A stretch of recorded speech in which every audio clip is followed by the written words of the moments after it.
அன்றாட நீங்கள் யூஸ் பண்ணுற பிளாஸ்டிக்ஸில் BPA தாலேட்ஸ் இந்த 2 கெமிக்கலும் இருக்குது. உங்களை அறியாமல் உணவில் அது சேர்ந்துக்கிட்டே இருக்குது.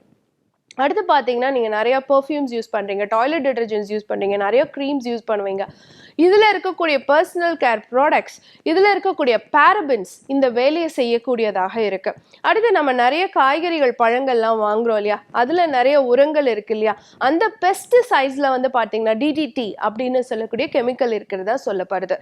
அதே மாதிரி இண்டஸ்ட்ரியல் கெமிக்கல்ஸ் நம்ம உணவில், ஏரில், வாட்டரில் இதெல்லாம் வந்து பார்த்தீங்கன்னா கலப்படமாக பொல்யூஷனாக மாறும்பொழுது அதை தொடர்ந்து இந்த டயாக்சின்ஸுங்கிற கெமிக்கல் நம்ம உடலில் ஏதாவது ஒரு விதத்தில் இன்கார்பரேட் ஆகிடுது. ஸோ இந்த மாதிரி நம்மளை சுற்றி இருக்கிறது எல்லாமே ரசாயனமாக இருக்குது, அது நம்ம எண்டோக்ரைன் ஃபேக்டர்ஸை டிஸ்டர்ப் பண்ணக்கூடியதாக இருக்குது அப்படிங்கிறத நம்ம தெரிஞ்சுக்கணும். ஸோ அப்போ என்ன பண்ணலாம்? காய்கறிகளை வாங்கின உடனே, பழங்களாக இருந்தாலும் காய்கறிகளாக இருந்தாலும் நல்ல சுடு தண்ணியில் மஞ்சள் உப்புக்கல் போட்டு நல்லா வாஷ் பண்ணி யூஸ் பண்ணும். முடிஞ்ச வரைக்கும் ஸ்டெயின்லெஸ் ஸ்டீல் பாத்திரங்களை யூஸ் பண்ணுங்க. சமைக்கிறதுக்கு நான்ஸ்டிக் டவாஸ் யூஸ் பண்ணாதீங்க, மைக்ரோவேவ் வச்சு சூடு பண்ணாதீங்க. இதெல்லாம் சின்ன சின்ன மாற்றங்கள் தான், ஆனால் பெரிய விளைவுகளுக்கு இதெல்லாம் தான் காரணமாக இருக்குங்கிறத என்றைக்கும் நம்ம மறக்கக்கூடாது.